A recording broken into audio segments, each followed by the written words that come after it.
Welcome to வேல்சரண். எல்லோரும் எப்படி இருக்கீங்க? எல்லோரும் சூப்பராக ஹாப்பியாக இருக்கீங்கன்னு நம்புகிறேன். நானும் ரொம்ப ரொம்ப ஹாப்பியாக இருக்கேன். அப்புறம் இந்த பூ உருளி எப்போவுமே எடுக்க மாட்டேன். இந்த ஃப்ளவர் சீசன் இருக்கும்போது மட்டுமே இந்த பூ உருளியை வெளியே எடுப்பேன். மற்ற டைம் பேக் பண்ணி வச்சுருவேன். அம்மா வாங்கி கொடுத்தது. சரி, இப்போ செம்பருத்தி பூக்கள் நிறைய பூக்குது. எவ்வளோ தான் யூஸ் பண்ணாலும் எக்ஸ்ட்ராவே இருக்கிறதுனால சரி, அதை வாடி காய வைக்கிறதுக்கு பதிலாக நம்ம இந்த மாதிரி பூ உருளியில் போட்டுட்டு அதுக்கப்புறம் கூட காய வச்சுக்கலாம். பார்க்கறதுக்கு அவ்வளோ ப்ளசண்ட்டாக பாசிட்டிவ் வைப்பு கிடைக்கிது. அதனால் அப்படி பண்ணினேன். அப்புறம் ஓல்டு பாட்டில்ஸில் ஏதாவது ஆர்ட் மாதிரி ஏதாவது ஒரு கிராஃப்ட் ஒர்க் மாதிரி பண்ணி நம்ம ஷோ பீஸாக வச்சுக்கலாம் அப்படின்னு ரொம்ப நாளாக வச்சுட்டே இருந்தேன். பாட்டில் கிடைக்கவே இல்லை. அதுக்கப்புறம் ஊருக்கு நான் சொல்லியிருந்தேன் ஐயா கோயில் திருவிழாவுக்கு போயிருந்தேன். அப்போ ஊரில் கிடந்தது. சரி, அப்போ நமக்கு க்ரீன் கலர் தான் வைக்கணும்னு நினச்சிட்டே இருந்தோம். அப்புறம் ஒயிட் ஒன்று எக்ஸ்ட்ரா இருந்தது, அதையும் எடுத்துகிட்டு வந்தோம். அதில் உள்ள ஸ்டிக்கர்ஸ்லாம் போகணுன்னா நல்லா தண்ணியை கொதிக்க வச்சதுக்கப்புறம் அந்த பாட்டிலை உள்ளே வச்சிடணும். ஆனால் அடுப்பு ஆனில் இருக்கக்கூடாது. அப்போ நல்லா அந்த ஸ்டிக்கர்லாம் தண்ணியில் பாதி விழுந்துருச்சு. நம்மளும் கைட்டு எடுத்தால் தன்னால் வந்துடும். அந்த பசையை சோப்பு போட்டு கழுவிக்கலாம். அந்த கழுத்து பகுதியில் உள்ள ஸ்டிக்கர் போகிறதுக்கு மறுபடியும் நான் தலைகீழாக பானைக்குள்ளே வச்சேன். அப்புறம் இந்த ஸ்டிக்கர்ஸு, இந்த கிளிட்டர்ஸு, இந்த ஃப்ளவர்ஸ் எல்லாமே நான் காசு கொடுத்து வாங்கலை. இது எங்கள் அம்மா ஃபேன்சி ஸ்டோரில் விற்காமல் கிடக்கிறத நான் அப்பப்போ போகலை. என் பசங்க எனக்கு அந்த ஸ்டிக்கர் வேணும் இது வேணும்னு எடுப்பாங்க. நான் அப்போ சரி ப்ராஜெக்ட் ஒர்க்குக்கும் தேவைப்படும் அப்படிங்கிறதுனால நான் இது எடுத்துகிட்டு வருவேன்.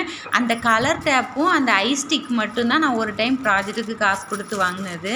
அப்புறம் இதில் கலர் கலராக கிளிட்டர்ஸ் இருந்துச்சு. சரி, அப்போ ஒரு ஐடியா இருந்தது. ஃபஸ்ட்டு நான் என்ன நினச்சேன்னா, பசங்களுக்கு பிடிச்ச ஒரு பாட்டிலில் டாய்ஸ் மாதிரி பொம்மை மாதிரி ஒட்டி ஒரு பாட்டில் ஃப்ளவர்ஸ், ஒரு பாட்டிலில் ஃப்ரூட்ஸ் ஸ்டிக்கர் ஒட்டிக்கலாம் அப்படின்னு நினச்சேன். அப்புறம் தான் எனக்கு தோணுச்சு, ஸ்டிக்கர் திடீர்னு ஒட்டி இருக்கிறது கிளாஸ்லேருந்து அப்படி தனியாக பிரிஞ்சு விழுந்துட்டுனா அசிங்கமாக இருக்கக்கூடாது, என்ன செய்யலாம்னு யோசிக்க. சரி, கிளிட்டர்ஸ் நிறையா இருக்குது, அதை யூஸ் பண்ணி பார்ப்போம் அப்படின்னு சொல்லிட்டு கம்மு என்கிட்ட இந்த ப்ளூ கலர் பாட்டில் உள்ள தான் இருக்குது. சரி, ஒட்டுதான்னு ஒரு டவுட்லேயே தான் பண்ணிகிட்டே இருந்தேன். நல்லாவே ஒட்டுச்சு. அது ஒட்டினது போக மற்ற ஜிகினா வேஸ்ட்டு அப்படி கீழே விழுந்துகிட்டே இருந்தது. எனக்கு அந்த ஹால் ஃபுல்லாகவுமே ஜிகினாவாக ஆன மாதிரி இருந்தது. என் மேலேயும் ஜிகினா தான் இருக்கும். போக போக பாருங்கள் வீடியோவில் என் கை ஃபுல்லாகவுமே ஜிகினாவாக தான் இருக்கும். அதுக்கப்புறம் 1 by 1 ஒவ்வொரு கலராக கொடுத்தேன். அப்படின்னா தான் பார்க்க அழகாக இருக்கும் அப்படின்னு சொல்லிட்டு அப்படியே இதில் செஞ்சுட்டே உங்கள்கிட்ட நான் ஒரு மோட்டிவேஷ்னல் குவாட்ஸ் சொல்லணும்னு நினைக்கிறேன். சில பேர் நீங்கள் இப்போ ரீசெண்ட் டைமில் எல்லாருக்குமே இது மைண்டு கேம் மாதிரி பண்ணுறாங்க. ஆனால் அதை புரிஞ்சவங்க ஓகே தப்பிச்சிருவாங்க. புரியாதவங்களுக்காக நான் சொல்கிறேன். ஏன்னா நானே முதல்ல அப்படி தான் இருந்தேன். எப்படின்னா, இப்போ நம்ம ரொம்ப பிஸியாக நம்மளோட வேலையை பார்த்துட்ருப்போம். நமக்கு வீட்டு வேலையே கரெக்டாக இருக்கும். இல்லை ஏதோ ஒரு ஒர்க்கு ஆஃபீஸ்லேயுமே ஒர்க் பண்ணுறவங்களா இருந்தாலும் சரி, லேடிஸ் ஜென்ட்ஸ் யாராக இருந்தாலுமே நம்மளோட வேலையை பிஸியாக பார்த்துட்ருப்போம். அந்த டைமில் நமக்கு ஆப்போசிட்டில் இருக்கிறவங்க நம்மளை பற்றி குசு குசு குசுன்னு பேசுகிறது, நம்ம காதுபடவே ஜாடையில் பேசுகிறது. ஏன்னா நம்ம இதெல்லாம் கேட்டு நம்ம ஸ்ட்ரெஸ் ஆகணுமா, ஐயோ என்னை பற்றியே பேசுகிறாங்க, என்னை தப்பு தப்பாக பேசுகிறாங்க, ஏவி கொடுக்குறாங்க, எனக்கு இன்னொருத்தவங்களுக்கு சண்டை இழுத்து விட்றாங்க, நம்ம அன்னைக்கு ஃபுல்லாக அந்த ஒரியிலே இருக்கணுமா. அப்படி இருந்தோம்னா நம்மளோட வீட்டு வேலையோ ஆஃபீஸ் வேலையோ ஏதோ ஒரு வேலையை நம்ம செய்யாமல் ரொம்ப மந்தமாக இருக்கணும்னு அவங்களோட எண்ணம். ஃபஸ்ட்டு அப்படி தான் நமக்கு இருக்கும். அப்புறம் யோசிச்சு பாருங்கள். அப்புறம் தான் தெரியும் அவங்க நம்ம பண்ணுற வேலையை அவங்களால பண்ண முடியாது, அவங்களுக்கு செய்ய தெரியாது. அவங்க சரியான சோம்பேறிகளாக இருப்பாங்க.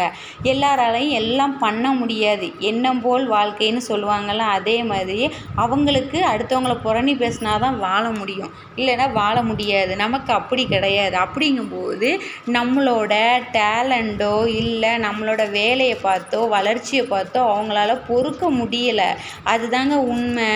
அதாவது இவெல்லாம் இப்படிலாம் பண்ணுறாளே, என்னெல்லாம் பண்ணுறாளே, அவள் வீட்டில் இது வாங்கி கொடுக்குறாங்க, அவன் வீட்டில் இது வாங்கி கொடுக்குறாங்க, நமக்கு என்ன தான் வாங்கினாலும் நமக்கு இதெல்லாம் செய்ய தெரியாது, இதெல்லாம் பண்ண தெரியாது அப்படிங்கிறத வெளிக்காட்ட முடியாமல் அதை எப்படி காட்டுவாங்கன்னா, இவ கணக்கா, இவன் பெரிய இவன் கணக்கா பண்ணுறான் அப்படிங்கிற மாதிரி நம்மளை வச்சுட்டே ஜாடையில் பேசுகிறது. இதெல்லாம் மண்டைக்குள்ளே ஏற்றாதீங்க.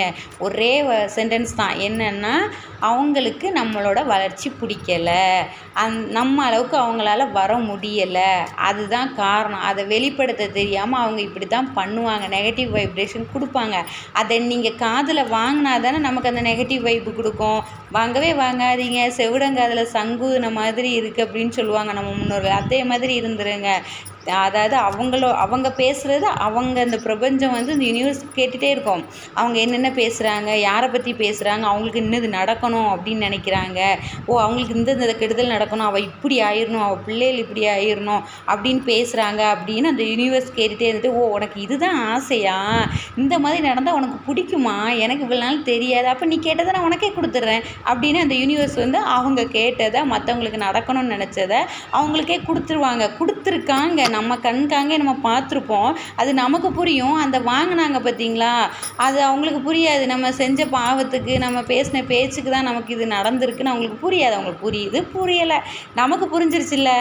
நம்ம ஃப்ரீயாக இருப்போம், மைண்டை ஃப்ரீயாக வைப்போம், நம்மளை பிஸியாக வச்சுக்குவோம். நம்மளை பிஸியாக வைக்கும்போது நமக்கு எதுக்குங்க நெகட்டிவ் தாட்ஸ் வரப்போகுது, நமக்கு ஏங்க மைண்டு ரொம்ப குழம்ப போகுது, ஒன்றும் ஆகாது. ஸ்ட்ரெஸ் ஃப்ரீ ஆகுங்க, ரிலாக்ஸேஷன் ஆகுங்க, நமக்கு பிடிச்சதை செய்யுங்க. இந்த வாழ்க்கை கொஞ்சம் வருஷம்தான். முன்னாடி இருந்தவங்க 100 வயசு வரைக்கும் வாழ்ந்துருக்கலாம்.